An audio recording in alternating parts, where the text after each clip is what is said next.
is back once again in the brand new Doctor Who Big Finish unit, the new series volume. This time we're on to volume 4. I can't quite believe it, to be honest, because we've had a whole 4 series of this, and one of the first reviews on my channel for Big Finish was, of course, volume 1, Unit Extinction. It's really hard to believe that that was all the way back in 2015.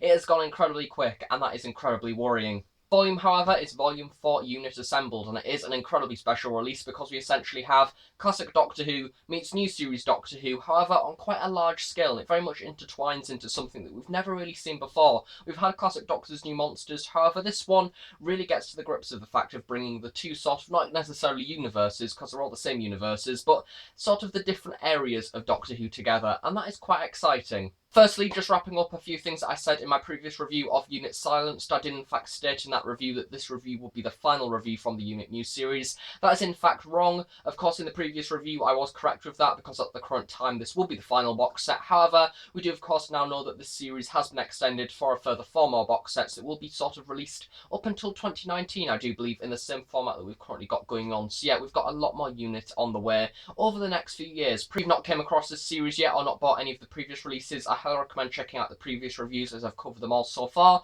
Those do of course include Volume 1, Unit Extinction, which is sort of a large-scale Auton invasion. Then you've got Unit 2, which is Unit Shutdown, which is a creative villain, in fact, actually. We've never seen them in Doctor Who before. It is the Tengabushi.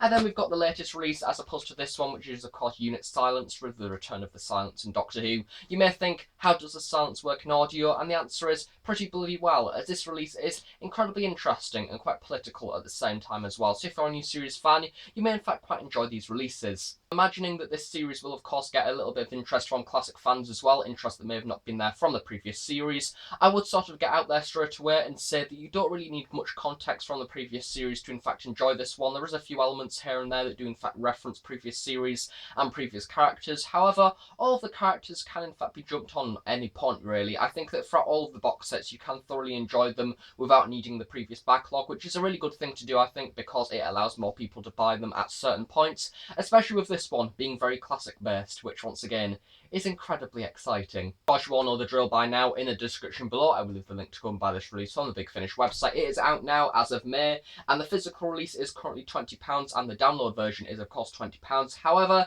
if you are watching this review past the 31st of July 2017, I do believe the pre-order price then gets took off and it gets moved up to £30 or £35. I do believe exactly the same for the download as well. Maybe that's around 25 to 30, something like that. So the plain and simple answer is, if you want this release, buy it now. Otherwise you're going to need to buy it in the future for a little bit more money, which, let's face it, we all want to save money. As well, much like the previous releases, if you've listened to the previous ones, you know what to expect for this one. Basically, Unit sort of follows this format where you have 4 stories, but they aren't really stories in their own right, sort of, because it's a story that lasts for a whole 4 episodes, and they all have different episode names and things like that. And normally, I do believe of all of them so far, we've had 2 writers covering them. This one is no exception, as we have 2 episodes written by Matt Fitton and 2 episodes written by Guy Adams. Firstly, for this one, we have Call to Arms, which is written by Matt Fitton. Then we have episode 2, which is Tidal Wave by Guy Adams. Then we have episode 3, Retrieval by Guy Adams once more. Then we have United by Matt Fitton, which is the series finale. So for a new series fan, this may be a little bit of a long-winded thing, much like the previous series, because it is essentially one story that does in fact last 4 hours.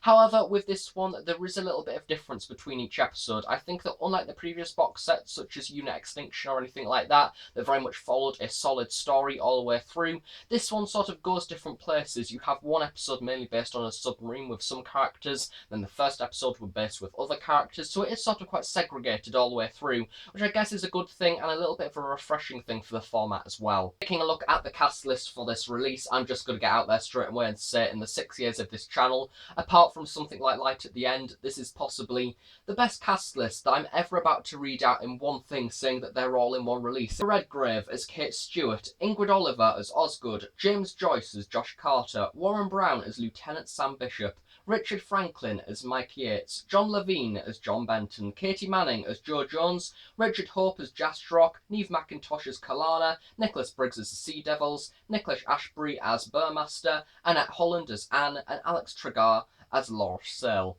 Nice to see the unit new series get a little bit more depth because of course we've got Kit, Stu and Osgood, and then as well as that big finisher brought on Josh Carter and Sam Bishop, which are two people that we've now had for the previous 3 series as well. I think that if they ever actually appear in the TV show itself, that will be a very welcome thing indeed, and it's just so nice to see them all interacting together. To the characters with a little bit more detail because I think that's sort of a little bit easier, and then I'll go into the story sort of as a whole because it is a little bit of a hard thing to review because it is essentially all one story to an extent. So you've got Kate Stewart once again. She took a little bit of a backseat for this release, I sort of think, because she, of course, is the captain, so she did have that power over everybody else. However, I sort of feel that she had less lines in this one to make way for the classic ones, which I think is good because, of course, she is in every single release, so we kind of have got used to her, so I think that we should use the classic people whilst we have them, so it was nice to see them. This episode 2, as we had a really nice episode between Osgood and Joe Grant, or Joe Jones, and I think that was definitely a very nice bonding hour of Doctor Who, where we essentially did have that classic element meet the new series element. James is Josh Carter and Lieutenant Sam Bishop as well. I think that those two are definitely, it's very nice to see that they've had development throughout this series. They've gone through the wars, to be honest. I think that once again with this one, it was just really nice to see them interact with the classic people, such as we did have Josh Carter with Mike Yates, sort of the two captains together, and I really did like that. I thought that was a really nice way to link the series together and really had that united feel at the very end, much like how the episode is in fact also named as well. And then we of course have Richard Franklin as of course Mike Yates, which I really got to like him in this one. I must admit, when it comes to the TV series itself, I can't really recall too many of his episodes. I think they were sort of in the background to some extent. However, he did have some good ones in there. But I think with this one, it was just really nice to have a few bits of interaction with him. I think that compared to everybody else in the team, I think that he really clicked with the rest of them. And I think even towards the end, I was really hoping that Kate Stewart would in fact sort of invite him on, because he was the only one sort of left behind when the others sort of went off, as of course Sergeant Benton is going off to be retired, and I do believe that Jo Jones is going off to do something else, or something wild that she normally does. So I think it would be very welcome to in fact see Mike Yates brought on with the Unit New series itself, because I think he could do, even though he's getting on, he still has a lot in him, as proven in this release with Doctor Who. I think that that's the thing that this release has really done. The older people that we have them sort of classed as in this one, they really did jump into action, and I think that it shows how good they are. We have John Benton as well. I think that with this one, we really got, especially within the first story, a nice insight to where we went after sort of the Third Doctor era. We have him retiring, we have him opening up his own pub, we have a few mentions to nostalgia here and there and references to certain episodes, such as in the attic. He keeps little mementos and things for his time in Unit, when we have some gargoyles from Devil's End, of course, from the Daemons, and a few other little things here and there as well. And I think that once again with this one, I really enjoyed him in it. I thought that the elements that he had, especially throughout the first episode, I think it was certainly more sort of interesting in the first story, and it was a really good way to introduce the series, because I think it's just nice to show that older character, what he's done since, what he's doing now, what his lifestyle is, what his hobbies are, is he married, is he not, which we did find out in this one that he is, and of course he's going off to, I do believe, retire to a villa or something like that. It is nice just to see they've essentially sort of got a life after Unit. Moving on to the Siluarians and Sea Devils for this one, we have sort of quite a wide variety. We have Jastrock, who's played by Richard Hope, which I do believe he's the same person who played sort of the medic in Series 5 as the Silurian. I can't remember what it was called. Sort of the lab Silurian. I do believe it was the same guy who played that, so it's nice to see him return to the Silurian role. And he was definitely playing the very sort of war-obsessed, kill-all-the-apes style of Silurian, which was nice to see. Quite refreshing as well to have that in there, because we didn't really have that for Series 5. We did have with Restak sort of the female Silurian. However, with this one, I have a little bit more of that classic feeling, a way of having that angry Silurian wanting to claim its world back. Then we have Neve McIntosh, of course, Madame Vastra. I was in fact playing a Silurian called Kalana. Once again, she is a little bit more violent. We have a few more of that really sort of attack the apes style of angry Silurian once again. So we do have a very angry, argumentative style of Silurian squad for this one, which is nice to see. And once again, a little bit of a sort of step back from that peaceful Silurian that we had in Series 5, which is good to see. Now the Sea Devils as well, once again the voices were done really good for them. I've Nicholas Briggs on whatever he uses for his voice for them. I think they sounded very much like how they did in the series. This one they took a little bit more of an approach of once again the peaceful Sea Devils, especially in the first story, which is the only episode they are seen in, even though I do believe that a few people do think that they're throughout the whole series. They are not, they are only in one story. We sort of have the Silurians, then we have a little bit of a brief thing with the Sea Devils, and then we come back to the Silurians again. However, it's sort of all involved involved in the same plot.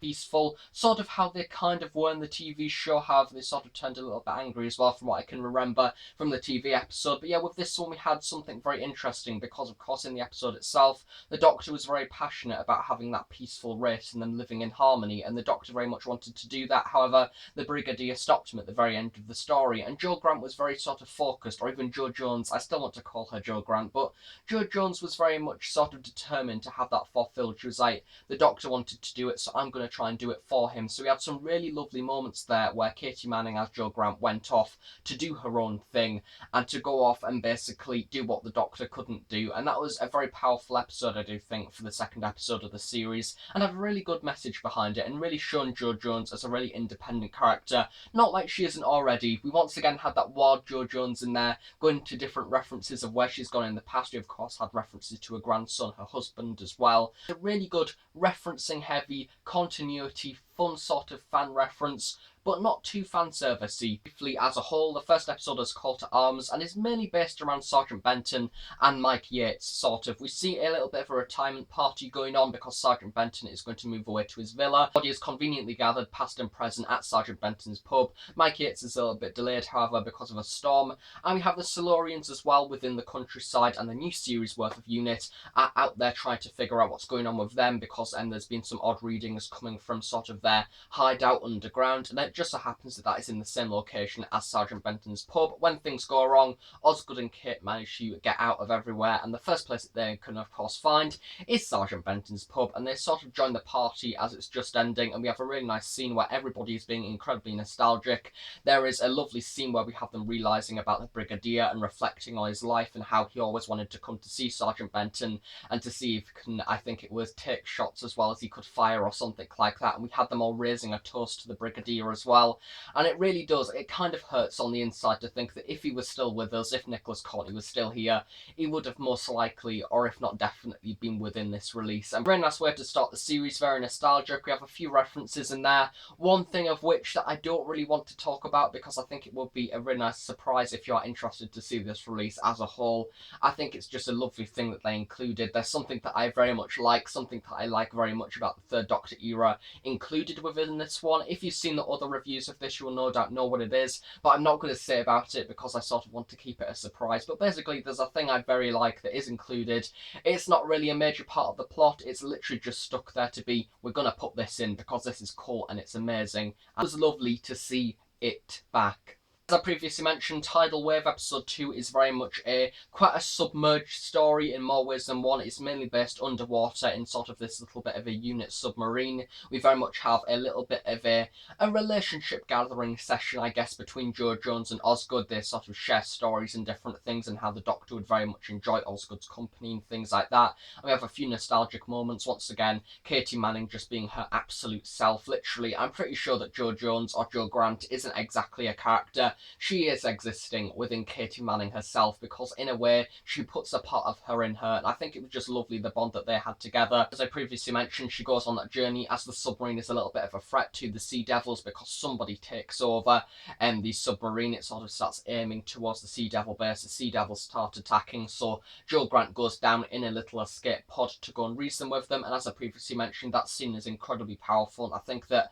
is why this series exists, to have little lessons like that and to show how companions have really learnt from the Doctor, and I think that is possibly one of the best examples. And we have some lovely scenes where she reflects on the Third Doctor and she sort of admits that it was the man that she loved, I think, to an extent, which I don't know how people will react to that, but that is sort of what she admitted at the time, and it didn't really go into any other details than that. But I think that generally with this one, it was an incredibly powerful story. I don't think that it in fact reaches the running time either. I think it might be just under an hour long compared to the other one being slightly over an hour. So yeah, generally it's a really nice character piece. Retrieval by Guy Adams is the episode that basically hooks everything down. It goes, right, this is the main plot for this one, because the first two stories sort of like to set everything out. With it having a massive cast list like this, I don't think the new series could do it, to be honest, because it does have a little bit of a struggling format with the pacing accompanied with the running time of the episodes. It just won't be able to have a cast list as big as this and fulfill everybody. But somehow with this one, with having the two episodes at the very beginning that lays everything out, sort of puts all the factors on the table, and then the final two stories get all those factors and put it together and sort of make it into one story and really ties it down and directs the plot. It's a little bit like Doom Coalition 3 to an extent, where it really sort of sticks down on, right, this is everything that's happened so far, let's now put it all together. And Retrieval is definitely that episode where we see them all going off. We have Kate Stewart once again back for this one, actually takes a little bit of a backseat in the previous story, and we have Osgood and Kate going off, and we also have the new series sort of gang, Josh Carter and Warren Brown coming in as well, and we have sort of this Silurian base, I do believe, I can't remember where it was.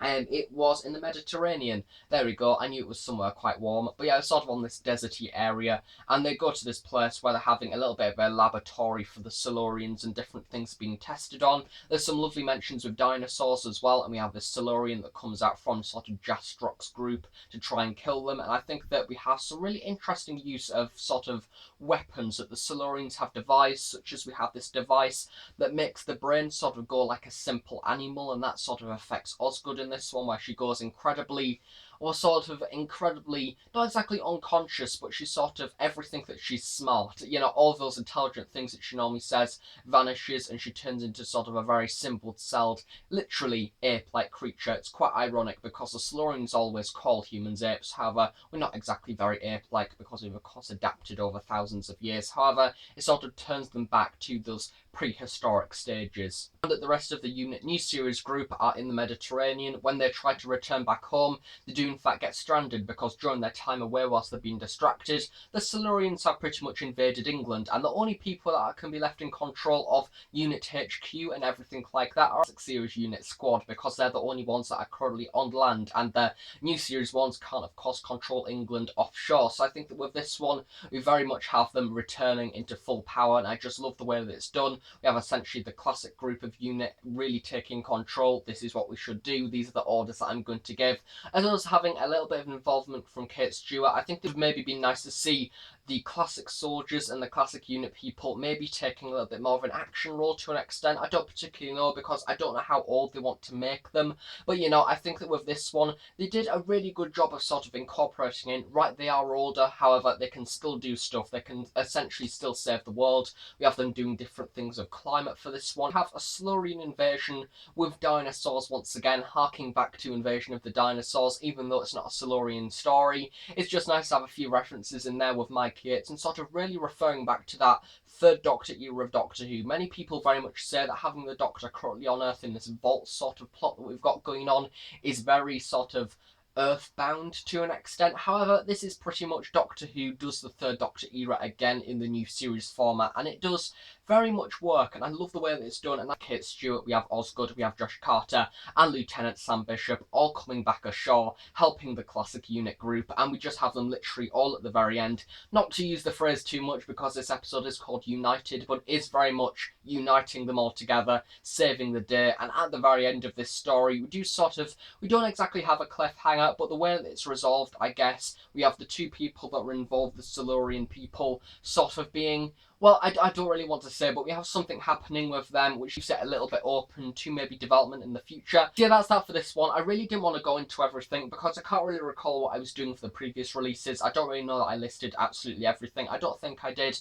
But I think with those ones, I think especially with this one, it's just nice to go into it, sit back. I in fact marathoned this for a whole day because I'm currently on holidays at the moment. But yeah, it was a really nice listen, especially with the behind the scenes as well. And to be quite honest, what doesn't attract any Doctor Who fan of essentially having Joe Grant, Sergeant Benton, Mike Yates reuniting with modern day unit? And I think that that is just pretty much who literally would turn that down. It is, and it really does fulfill it. Of course, a lot of people will probably want a few more things in there, maybe a little bit more uniting. However, I feel that if they did do that and sort of really make it a bit nostalgia heavy, I think that this is a very good example of having that mixture of fan service along with that decent script as well, meaning that it's not too big-headed and it isn't really, look at this, like it, look at this, like it, please, reference classic series such as the Mondays in Cybermen coming up in Series 10. I sort of feel that that is just being done to please the classic fans that have wanted them back for years, but hey, who knows when that episode in fact airs, we might have a few more things in there as well that may sort of give them a little bit more reasoning to be there, but fingers crossed it isn't just fan service. And as I say,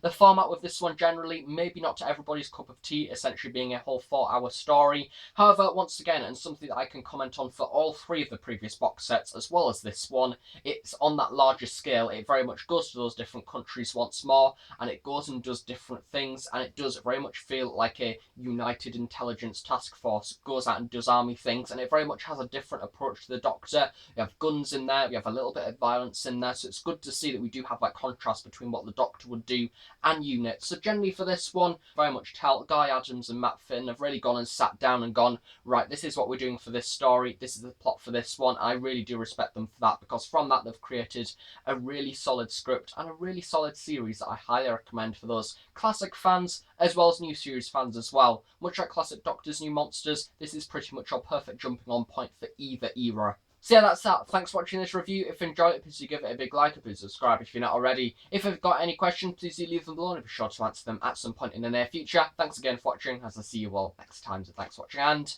bye for now.